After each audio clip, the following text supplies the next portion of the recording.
नमस्कार। मैं आयुष उपाध्याय आज चर्चा करूंगा कि पाकिस्तान के द्वारा सिंधु सभ्यता पर अधिकार क्यों जताया जा रहा है और अपनी इस्लामिक पहचान को छोड़कर वह अपने आप को सिंधु सभ्यता से क्यों जोड़ने की कोशिश कर रहा है और सिंधु जल समझौते से इसका क्या संबंध है। और हम लोग ये भी जानेंगे कि किस प्रकार अतीत में हुई घटनाएं वर्तमान को भी प्रभावित करती हैं। अगर तात्कालिककरण की बात की जाए तो कश्मीर के पहलगाम में हुई जो आतंकवादी हमला हुआ था, उसी के बदले में भारत सरकार ने कुछ कार्रवाई की थी। एक था ऑपरेशन सिंदूर, जो एक सैनिक कार्रवाई थी, लेकिन एक थी सिंधु जल संधि को निलंबित करना, उसको सस्पेंड करने की जो नीति थी वह मास्टर स्ट्रोक साबित हुई और पाकिस्तान बैकफुट पे आना शुरू हो गया। और वही आज तक पाकिस्तान की चिंता का सबब बना हुआ है। उसके पीछे का कारण इसका प्रावधान है, क्योंकि ये 1960 में बना था। अयूब खान और प्रधानमंत्री जवाहरलाल नेहरू के हस्ताक्षर से हुआ था और विश्व बैंक ने इसकी मध्यस्थता करवाई थी। और इसका प्रावधान था कि रावी, ब्यास और सतलज, इस 3 नदियों का जल भारत को मिलेगा और सिंधु, चेनाब और झेलम का जल पाकिस्तान को मिलेगा।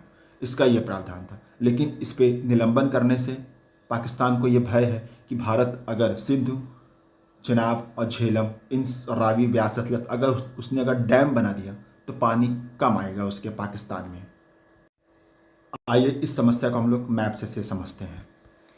जैसे कि ये आपका सिंधु नदी है, ये झेलम है, ये चेनाब है, रावी, ब्यास, सतलज दिख रही है। और पाकिस्तान का लगभग 50 से 60% एरिया इनका इन्हीं सिंधु नदी के अपवाह तंत्र से सिंचित होता है। अगर इसमें जल प्रवाह हल्का सा भी कम हुआ तो इनके ऊपर खाद्य संकट उत्पन्न हो जाएगा। और जिस हिसाब से ये हीट वेव चल रही है, यूरोप में आप देख ही नहीं, इधर बीच बहुत हीट वेव चल रही है, गर्मी अपने प्रचंड स्थिति पर है और जल की समस्या उत्पन्न होने वाली है। और आने वाले 5-6 साल में जल की समस्या बहुत ही ज़्यादा उत्पन्न होने वाली है। इसी भय के कारण पाकिस्तान अपने आप को सिंधु सभ्यता से जोड़ने की कोशिश कर रहा है, ताकि वैश्विक स्तर पर ये एरिया चर्चा का विषय बना रहे और पाकिस्तान के पक्ष में अंतर्राष्ट्रीय मंचों पर भारत पर दबाव बनाया जा सके। पाकिस्तान का ये चाल है। तो सिंधु सभ्यता के अगर थोड़ा सा संक्षिप्त परिचय की बात किया जाए तो ये 2600 से 1900 ईसा पूर्व के बीच एक नगरीय सभ्यता निकल के आई थी। इसका वर्तमान विस्तार भारत, पाकिस्तान और अफगानिस्तान तक है। इसी वजह से पाकिस्तान इसको अपना बताने की कोशिश कर रहा है और इसको कांस्य युगीन सभ्यता भी कहा जाता है, क्योंकि इस समय तांबे और कांसे का व्यापक रूप से उपयोग हुआ था। याद रखने बात यह है कि सिंधु सभ्यता में लोहे का उपयोग नहीं हुआ था, इसलिए इसको लौह युगीन सभ्यता नहीं, कांस्य युगीन सभ्यता कहा जाता है।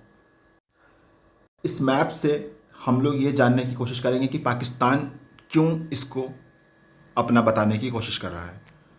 मोहनजोदाड़ो सबसे इम्पॉर्टेंट साइट पाकिस्तान में, हड़प्पा सबसे इम्पॉर्टेंट साइट पाकिस्तान में है, कोटदीजी सबसे इम्पॉर्टेंट साइट पाकिस्तान में है। तो कुछ साइट्स ये सब ऐसी हैं जो पाकिस्तान में ही हैं। गुमला पाकिस्तान में है। तो ये सब सिंधु नदी के किनारे किनारे, हड़प्पा तो रावी पे है, मोहनजोदड़ो सिंधु पर, मतलब सिंधु अपवाह तंत्र के आसपास ये इंपॉर्टेंट साइट्स जो है पाकिस्तान में स्थापित है। इसीलिए इसको उसने अपनी सांस्कृतिक विरासत बताने की कोशिश की है और कहता है कि हड़प्पा और मोहनजोदड़ो बहुत प्रसिद्ध स्थल है जो पाकिस्तान में, इसलिए वह पाकिस्तान का हिस्सा है, इनका पक्ष है पाकिस्तान का। और सिंधु नदी पर यह सभ्यता बनी हुई है और सिंधु का 60 से 70% एरिया पाकिस्तान में है, इसलिए वह कहता है कि यह सभ्यता हमसे संबंधित है। और विभाजन के बाद कई स्थल पाकिस्तान में चले गए, इसलिए यह पाकिस्तान का हिस्सा है। लेकिन इनके तथ्यों का खंडन भी किया जा सकता है, क्योंकि पाकिस्तान तो 47 में बना है और यह सभ्यता हजारों साल की है, 3300 से 1300 ईसा पूर्व में आ गई थी। तो ऐसे भी कोई भी नवनिर्मित राष्ट्र किसी भी सभ्यता पर अपना स्वामित्व नहीं बना सकता।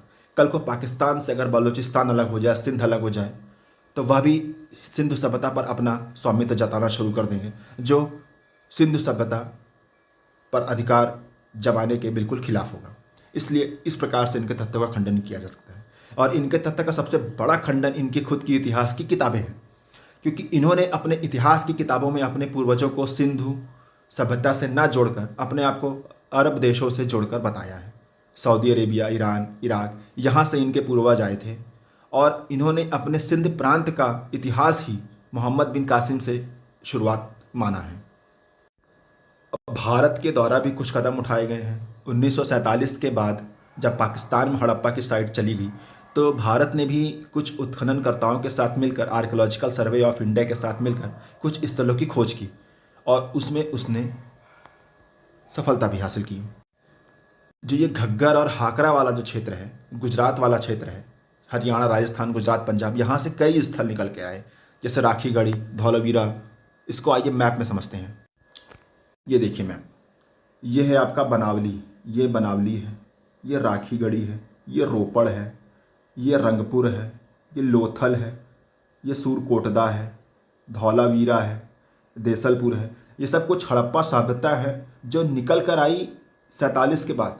और जब अच्छे से उस पर अध्ययन किया गया तब पता चला हड़प्पा और मोहनजोदड़ो तो पहले खोजी गई थी, इसलिए वह प्रसिद्ध होगी, पर उनसे ज़्यादा महत्वपूर्ण स्थल भारत में है। जैसे लोथल सबसे बड़ा बंदरगाह, धौलावीरा यहाँ पे जल निकासी की उत्तम व्यवस्था थी, राखीगढ़ी हरियाणा में है, वो एक व्यापारिक केंद्र था, रोपड़ है, बनावली से खेत के जुते हुए खेत के से साक्ष्य मिले हैं, कालीबंगा राजस्थान से जुते हुए खेत के साक्ष्य मिले हैं। तो आलमगीरपुर सबसे पूर्वी इनका जो स्थल है हड़प्पा सभ्यता का, वह है आलमगीरपुर, जो मेरठ में आता है, यानी कि आज का उत्तर प्रदेश। तो इतनी दूर की सभ्यता है, तो सिंध नदी के आसपास की सभ्यता, इसको मानना कहीं से भी उचित नहीं है। इसी वजह से भारत ने अपनी एनसीईआरटी की किताबों में अब सिंधु सभ्यता को सिंधु सरस्वती सभ्यता के नाम से संबोधित करना शुरू कर दिया है, क्योंकि अब इसमें सिंध नदी के अलावा घग्गर, प्राचीन काल में जो सरस्वती नदी बहती थी, उसके आसपास के क्षेत्र भी निकल कर आए हैं, इसलिए इसको सिंधु सरस्वती सभ्यता से कहना शुरू कर दिया है। और धौलावीरा को 2021 में यूनेस्को विश्व धरोहर सूची में शामिल भी कर लिया गया है। तो सिर्फ और सिर्फ सिंधु सभ्यता और सिंधु सरस्वती सभ्यता को हड़प्पा और मोहनजोदड़ो जैसे पाकिस्तानी स्थल से ही जोड़ना ये कहीं से भी उचित नहीं है। अगर वर्तमान स्थिति की बात की जाए तो पाकिस्तान के द्वारा जो ये मुद्दा उठाया गया, ये पूर्ण रूप से राजनीति और वैश्विक स्तर पर सहानुभूति प्राप्त करने से प्रेरित है और इसका उनके इतिहास से कोई भी लेना देना नहीं है। क्योंकि अगर ऐसा होता तो वह आर्कियोलॉजिकल साइट्स का रख रखाव अच्छे से करती और उनको यूनेस्को के द्वारा नोटिस ना मिलता। और सिंधु सरस्वती सभ्यता एक भारतीय उपमहाद्वीप की सभ्यता है। ये पूर्ण रूप से भारत की सभ्यता है और किसी नदी के ऊपर किसी सभ्यता का नाम पड़ जाने से किसी एक देश और किसी एक कंट्री की सभ्यता वह नहीं हो जाती। वर्तमान में ये स्थिति है और इस मुद्दे से ये प्राप्त होता है कि हम एज अ देश, एज अ इंसान, अगर इतिहास को भूल भी जाएं, पर इतिहास हम लोगों को नहीं भूलता है, क्योंकि हम लोग की पहचान, किसी कंट्री की पहचान, किसी देश की पहचान, किसी इंसान की पहचान उसके अतीत में हुई घटनाओं से ही मिलती है, से ही बनती है।